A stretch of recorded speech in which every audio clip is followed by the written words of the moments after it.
Zain Orin always knew he was different. It wasn't just his looks, though those were unusual enough, the shock of white blonde hair, the eyes that shifted from blue to violet in the light. No, it was something deeper, a restlessness in his bones, a yearning for something more than the mundane rituals of Terran life. As a child, he'd spend hours staring up at the night sky, tracing the constellations with a finger, wondering what lay beyond in the vast gulfs between the stars. When the other children played at VR games or snuck out to the Grav skate park, Zain was in his room, poring over astronaut charts and alien taxonomies. His parents chalked it up to an overactive imagination, a quirk to be indulged. They bought him model starships, sent him to space camp in the summers, but they never really understood, never felt that same tug, the bone-deep certainty that he was meant for something greater. By the time he was 16, Zain was already light years beyond his peers. He'd aced every exam, broken every record in the flight simulator. His instructors shook their heads in awe, muttering about prodigies and savants. But to Zain, it felt like treading water. Like going through the motions of a life too small to contain him. He chafed at the confines of Earth, the petty politics and squabbles. His eyes were fixed on the stars, his heart yearning for the infinite black. So when the recruiter came, with his crisp uniform and starlight glint in his eye, Zain was ready. More than ready. He stood ramrod straight, heart pounding, as the man laid out the offer. The Galactic Concordance, humanity's first contact a scant decade ago. An alliance of star-faring species united in common purpose. And now, for the first time, they were recruiting from Earth, cherry-picking the best and brightest to join their ranks. Zain didn't hesitate. Didn't bother reading the fine print on the contract, dense with alien legalese. He signed his name with a steady hand, the chromo ink shimmering in the light. His parents wept. His friends shake their heads in disbelief. Going off to fight in an alien war, to put his life on the line for creatures he'd never met. It was madness, they said, suicide. But to Zain, it was destiny. The call he'd been waiting for all his life, the siren song of the stars. He boarded the shuttle with a light step, his meager possessions slung over one shoulder. As Earth dwindled behind him, a blue-green marble suspended in the black, he felt a weight lift from his chest. A sense of lightness, of purpose. For the first time in his life, he was where he belonged. He was going to war, and he'd never been happier. The training was brutal, a crucible designed to break the weak and forge the strong. Zain and his fellow recruits, the best Earth had to offer, were pushed to their limits and beyond.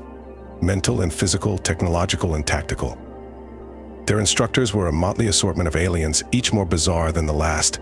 The insectoid Kill Ihai, a hen drill sergeant, with his glittering compound eyes and razor-sharp mandibles. The ethereal Korax technomancer, her skin shifting through a dizzying spectrum of colors. They drove the recruits mercilessly, breaking down Terran preconceptions and rebuilding them in the image of the Concordance. New ways of thinking, of moving and fighting and being. Zain took to it like he was born for it. The flash-learning technomancy, imprinting alien knowledge directly into his brain. The tactical simulators, each scenario more fiendishly difficult than the last. Even the physical training. The grueling obstacle courses and hand-to-hand drills. His body changed, hardened. Lean muscle replacing the soft padding of youth. His mind expanded, assimilating alien concepts and strategies. The old Zain, the dreamy-eyed boy with his head in the stars, was burned away, tempered in the fires of the Concordance, reforged into something new. The other recruits watched him warily, with a mix of awe and envy. He was the best of them, the shining star. The instructors singled him out, heaped praise and ever greater challenges. It was whispered he had the eye of a Concordance leadership, that great things were in store. But Zain paid it no mind. He was lost in the rapture of it. The sheer exhilaration of pushing himself beyond any limit he'd ever imagined. Of finally being where he belonged. And when the call came, when the klaxons sounded, and the fleet marshaled for war, he was ready. More than ready. He strode to his fighter with a calm surety, his flight suit a second skin. Around him, the docking bay was barely controlled chaos. Technicians rushing to and fro, pilots double and triple checking their craft. A dozen different species, united by a common purpose, a common enemy, the Vorlons. A name spoken in hushed whispers, even among the battle-hardened veterans of the Concordance, an ancient race, steeped in mystery and dark legend, rarely seen, but always felt, a cold shadow at the edges of known space. For centuries they had watched and waited, biding their time as the younger races squabbled and skirmished. But now, for reasons known only to themselves, they had chosen to act, to test the strength and resolve of the Concordance. And Zain would be there to meet them, to stand in the breach and weather the storm. As he settled into the cockpit of his fighter, feeling the hum of alien technology thrumming through his bones, he felt a fierce joy, a sense of belonging, of rightness. The Vorlon ships appeared out of the black like wraiths, their hulls a mottled gray that seemed to drink in the light. They were vast, dwarfing even the mighty dreadnoughts of the Concordance. Their shapes defied comprehension, all jagged angles and impossible curves. And they were fast. Faster than anything Zain had ever seen or imagined. One moment they were distant specks, lost in the endless night. The next they were upon the fleet, weapons blazing with a sickly green fire. Zain threw his fighter into a dizzying spiral, his hands a blur on the controls. Around him, the void lit up with the flash of explosions, the glare of energy shields straining to breaking point.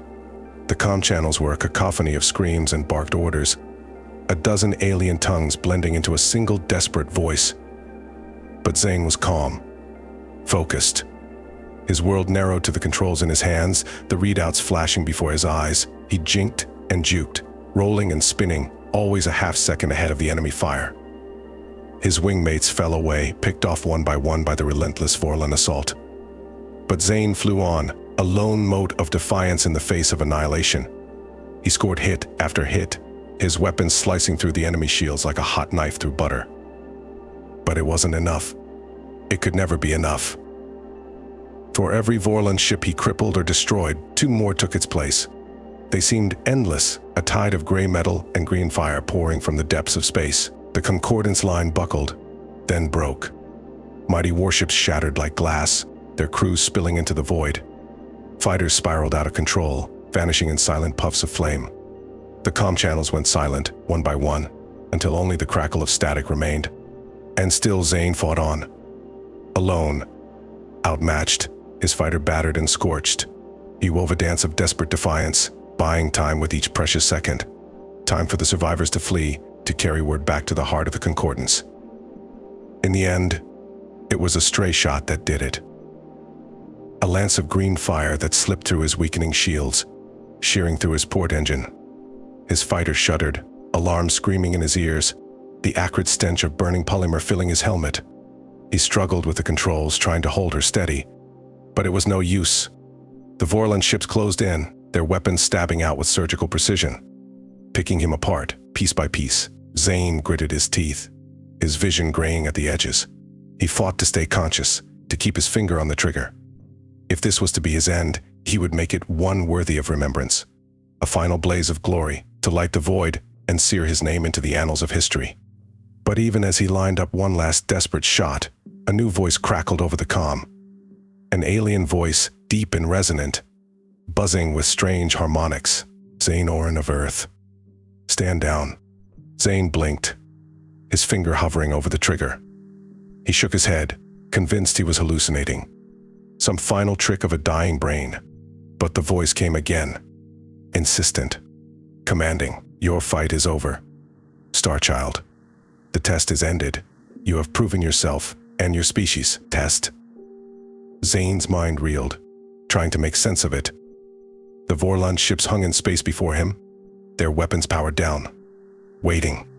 And then, with a sudden blinding clarity, he understood. The invasion, the battle, all of it.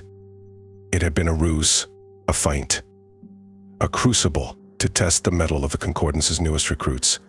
And he had passed, flown and fought and bled, and proven himself worthy. Worthy of the Vorlon's attention, their respect. Slowly, painfully, he unclenched his hand from the trigger, let his fighter drift, dead in space. The fight drained out of him, replaced by a bone-deep weariness. The Vorlon ships parted before him, opening like a flower, inviting him in. With a last look at the stars, the infinite black he had always called home. Zain guided his crippled fighter into their embrace. The Vorlon ship was a labyrinth, all endless corridors and vaulted chambers. Zain moved through it as if in a dream, his feet guided by some inner compass. The air was thick with strange scents, alien harmonies thrumming through the walls. He should have been afraid, should have been awed, or at least curious. But all he felt was a sense of inevitability, of destiny, long delayed but finally fulfilled.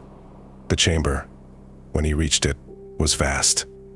A echoing space that seemed to go on forever, its walls lost in shadow. And there, waiting for him, was the Vorlon.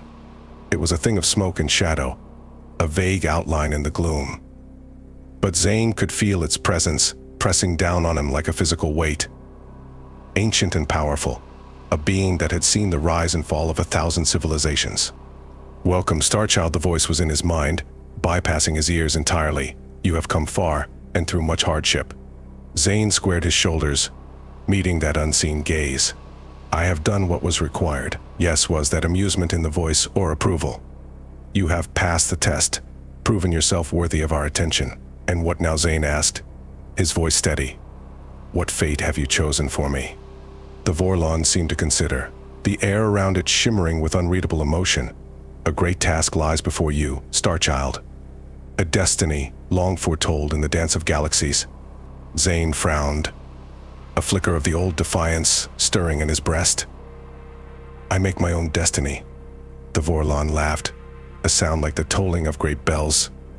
"Indeed, it is your strength, your fire, that has brought you to this moment, that will carry you through the trials to come." It leaned forward, and Zain got the impression of eyes, ancient and knowing, staring into his soul.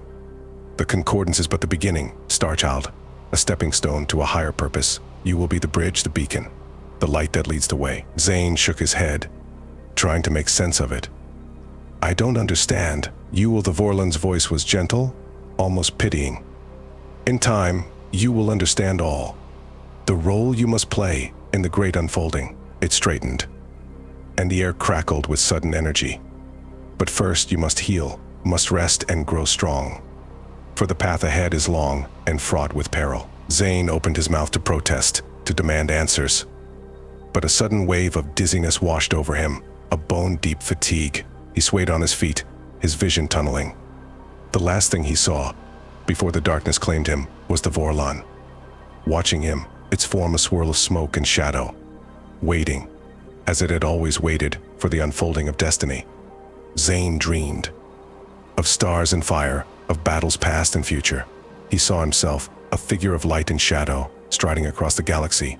Worlds rose and fell at his passing, civilizations blooming and withering like flowers in the sun. And always, at the edges of his vision, the Vorlons watched. Their plans, their purposes, an ever-shifting web of cause and effect. He was a part of it, he realized. A key piece moved across the board by unseen hands. But even in the dream, he rebelled against that fate, railed against being a pawn in some cosmic game. He was Zain Orin, a child of Earth.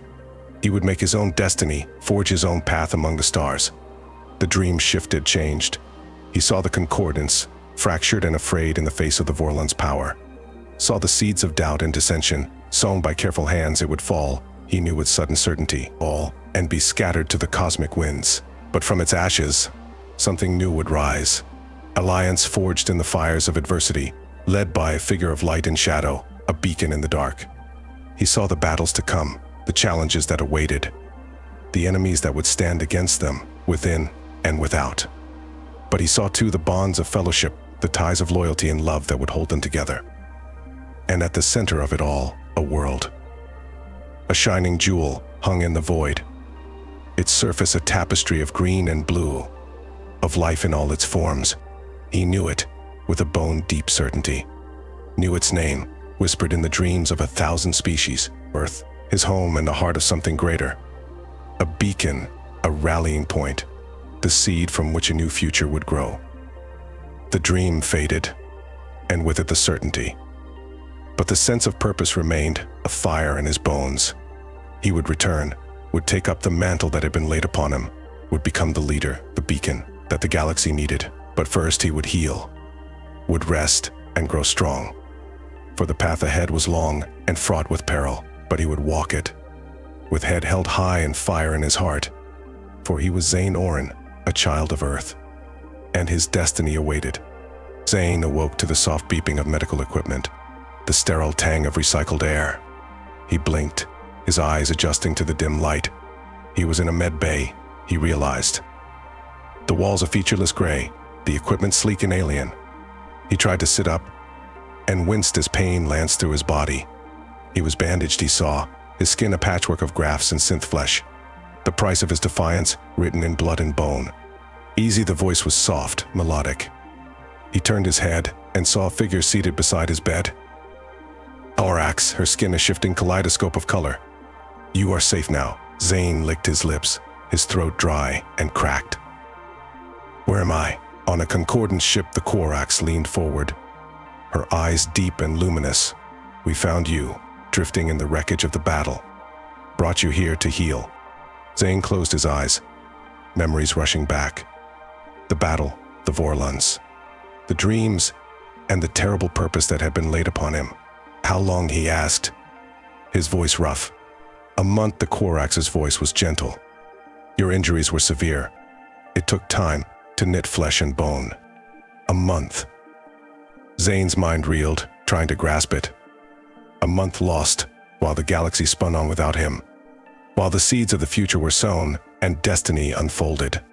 I have to go back, he said, struggling to sit up. To Earth. There's something I have to do. The Aurochs laid a hand on his chest, gently pressing him back down. In time, she said. In time, she said. When you are healed and strong enough for the journey, the path before you is long, and you will need all your strength. Zain wanted to argue, to insist that he was ready now. But he could feel the weakness in his limbs, the dull ache of healing wounds.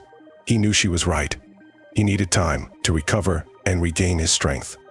Rest now, the Aurochs said, her voice a soothing balm. Gather your strength. The galaxy will still be there when you are ready. Zain let his eyes drift closed, surrendering to the weariness that tugged at him. But even as he slipped back into sleep, his mind was racing. Planning, preparing for the trials ahead. He would heal, would grow strong in body and mind, and then he would return to Earth to take up the mantle that had been laid upon him, to become the leader, the beacon that the galaxy needed.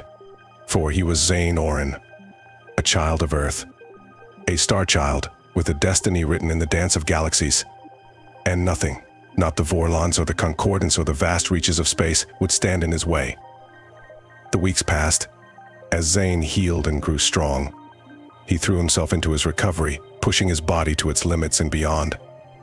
The med bay became his whole world, a crucible of pain and determination. But even as his body mended, his mind was elsewhere.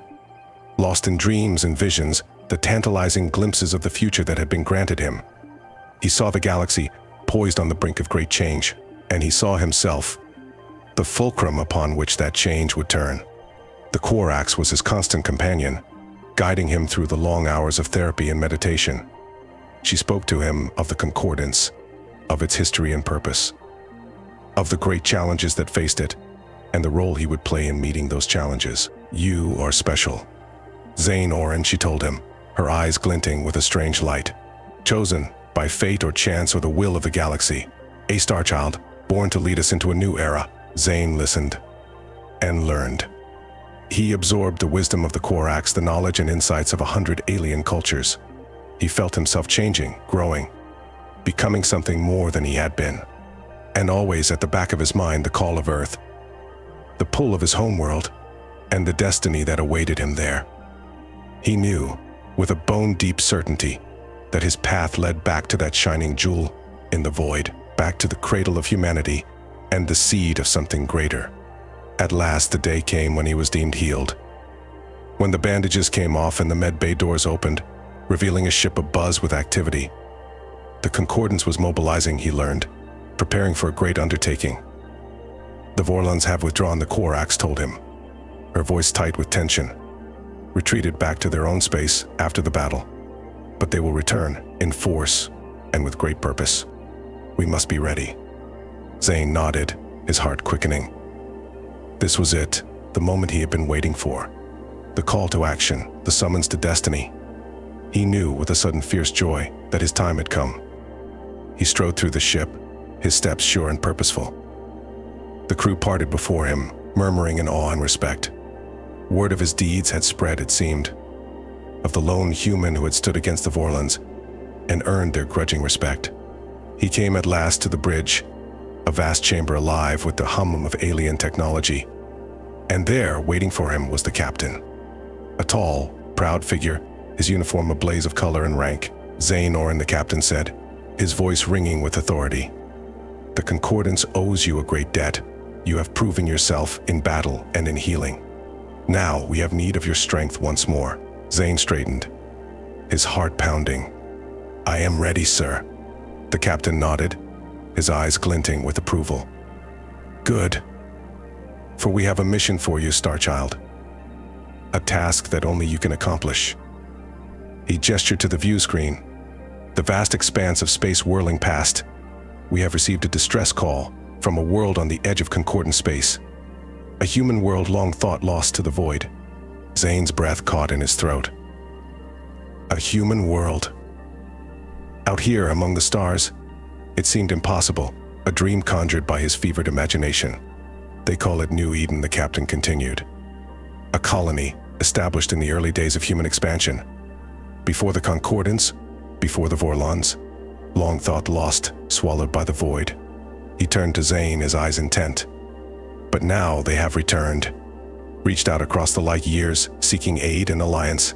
And you, Zain Orin, will be our emissary, our ambassador to this lost branch of humanity. Zain's mind reeled, trying to grasp the implications.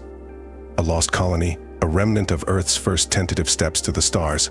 What wonders might they have discovered in their long isolation? What secrets hidden from the galaxy at large? And he would be the one to find out. To forge the bond between this New Eden and the Concordance and bring them into the fold. It was a heady prospect, a challenge worthy of his newfound strength. I accept, he said, his voice ringing with conviction. I will go to New Eden and bring them the greetings of the Concordance, of all the peoples of the galaxy. The captain nodded, a smile playing at the corners of his mouth. I knew you would, Starchild. Your destiny awaits. Zain felt a thrill run through him, a surge of excitement and trepidation. This was it, the first step on the path that had been laid out before him. The first test in the great unfolding of fate. He would not fail, could not fail. For he was Zain Orin, Starchild of Earth, the chosen one, the beacon in the dark. And his journey was just beginning. The ship dropped out of warp at the edge of the New Eden system, the stars snapping back into focus. Zain stood on the bridge, his heart pounding with anticipation. This was it, the moment of truth, the first contact with the lost colony of humanity. He had spent the journey in deep study, poring over the scant records of New Eden. It had been established in the early days of Earth's expansion, a brave band of colonists seeking a new life among the stars. But something had gone wrong, their communications falling silent after a few short years. They had been written off as lost, swallowed by the void. But now, centuries later, they had returned, reaching out across the light years, seeking contact with their distant kin. It was a miracle, a testament to the indomitable human spirit. And Zain would be the one to greet them, to learn their secrets and bring them into the fold of the Concordance. It was a heady prospect, a challenge worthy of his newfound strength. The ship glided into orbit, and Zain got his first glimpse of New Eden. It was a jewel of a world, blue and green and wreathed in clouds. So similar to Earth, and yet subtly different. The continents were strange, unfamiliar shapes, the oceans a shade too blue, the land a touch too verdant. But it was beautiful. A shining beacon, a reminder of the wonders that awaited in the vast reaches of space. Zain felt his heart swell with pride, with a fierce joy. This was his destiny, his calling, to reach out to the lost and lonely and bring them into the light. The shuttle dropped him at the edge of the colony, a vast sprawl of gleaming domes and spires. He stepped out onto the alien soil, his heart pounding with anticipation. The air was sweet and clean, carrying scents of unknown flowers and fruits, the sky a perfect, cloudless blue. And there, waiting for him, was a delegation. Tall, proud figures, their skin pale and their eyes a piercing blue. They wore simple robes, unadorned save for a single emblem. A stylized tree, its branches reaching for the sky. "Welcome, Zain Orin," the leader said, his voice deep and resonant. "We have waited long for this day. For the return of our kin from across the stars." Zain bowed, his heart full to bursting. "I bring you greetings from Earth and the Concordance, from all the peoples of the galaxy." The leader smiled, his eyes crinkling at the corners. "We are honored, Starchild. Come, walk with me. There is much to discuss and much to learn." Zain fell into step beside him, his mind whirling with questions. He wanted to know everything, to drink in the wonders of this lost world. But he forced himself to be patient, to let the story unfold in its own time. And unfold it did. As they walked the winding paths of the colony, the leader spoke of their history, of the trials and triumphs that had shaped them, of the strange powers that had begun to manifest among them in the long centuries of isolation. "We are changed," Zain Orin, the leader, said, his voice soft with wonder. "Evolved in ways we never could have imagined. The gifts of the mind, the ability to touch the very fabric of reality." He turned to Zain, his eyes glinting with a strange light. "And you, Starchild, you have the potential, the seed of greatness within you. We have seen it in the dance of fate." Zain's breath caught in his throat, a chill running down his spine. The dance of fate. The same phrase the Vorlons had used in his dreams. What did it mean? What destiny awaited him here on this lost world? He opened his mouth to ask, but the leader held up a hand. "In time, all will be revealed. For now, rest and recover from your journey. Tomorrow, we will begin your training, your initiation into the ways of New Eden." Zain wanted to protest, to demand answers. But he could feel the weariness in his limbs, the toll of the long journey from Earth. And so he let himself be led to his quarters, a simple room with a view of the alien sky. He lay down on the bed, his mind awhirl with questions and fears. But as he slipped into sleep, a strange peace settled over him. A sense of rightness, of destiny fulfilled, for he was exactly where he was meant to be. On the threshold of a new chapter, a new adventure, and whatever trials awaited him, whatever secrets lay hidden on this lost world, he would face them, with courage and conviction, with the fire of the Starchild burning in his breast. The training was like nothing Zain had ever experienced. A gauntlet of mental and physical challenges, designed to push him to his limits and beyond. He was taught to harness the strange powers that lurked within him, to bend reality to his will. It was exhilarating, and terrifying in equal measure. He could feel himself changing, evolving, becoming something more than human, more than mortal. The seed of greatness buried deep within him began to sprout and grow. His teachers were the wisest of New Eden, the most gifted and powerful. They spoke to him of the nature of the universe, of the great cycles of creation and destruction, of the role he would play in the unfolding of destiny. "You are a bridge, Zain Orin," they told him, their eyes glinting with fierce pride. "A conduit between the old ways and the new. You will lead us into the future, into a new era of greatness." Zain listened and learned. He absorbed their wisdom, their knowledge, and as he grew in power and understanding, he began to see the shape of the destiny that awaited him. He saw the Concordance, fractured and afraid in the face of the Vorlon threat. He saw the lost colonies, scattered across the stars, waiting for a leader to unite them. And he saw himself a figure of light and shadow, striding across the galaxy like a colossus. It was a heady vision, a dizzying prospect. But Zain embraced it with all the fire and passion of his youth. He would be that leader, that visionary. He would forge a new alliance, a new power to stand against the darkness. And at the heart of it all, the lost world of New Eden. The birthplace of a new kind of human, a new chapter in the story of the stars. He would lead them out of isolation into the light of the galaxy.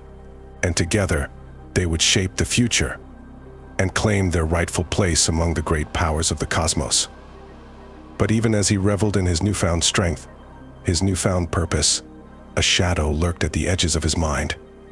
A whisper of doubt, of unease, for he had seen something else in his visions, something darker and more twisted, a shadow within the heart of New Eden itself, a rot at the core of their grand designs. He had seen the price of their power, the cost of their evolution, the terrible sacrifices, the unspeakable rites that had twisted them, body and soul. And he had seen the endgame, the ultimate fate that awaited them all, a fate of fire and blood, of madness and despair, a fate that would consume them all unless he could find a way to stop it, to break the cycle and forge a new path. It was a heavy burden, a terrible responsibility, but Zain shouldered it with all the strength and courage of the Starchild. He would not fail, could not fail, for the sake of New Eden and all the lost souls of the galaxy. And so he trained and planned and prepared for the great battle to come. The battle for the soul of New Eden and the future of the human race. A battle that would echo across the stars and shape the destiny of the galaxy for eons to come. Zain stood at the edge of the abyss, the wind whipping at his hair and clothes. Before him stretched the great rift, a jagged scar in the surface of New Eden, a wound left by the terrible forces that had twisted the world, body and soul. And there, waiting for him at the bottom, was the heart of the darkness, the source of the rot, the corruption that threatened to consume them all. He could feel it, pulsing like a cancerous growth, a malevolent intelligence, vast and ancient and utterly alien. The anomaly his teachers had called it, their voices hushed with fear and reverence. The price of our power, the seed of our destruction. It must be destroyed if we are to have any hope of survival. And so Zain had come, alone and armed only with his wits and his newfound powers.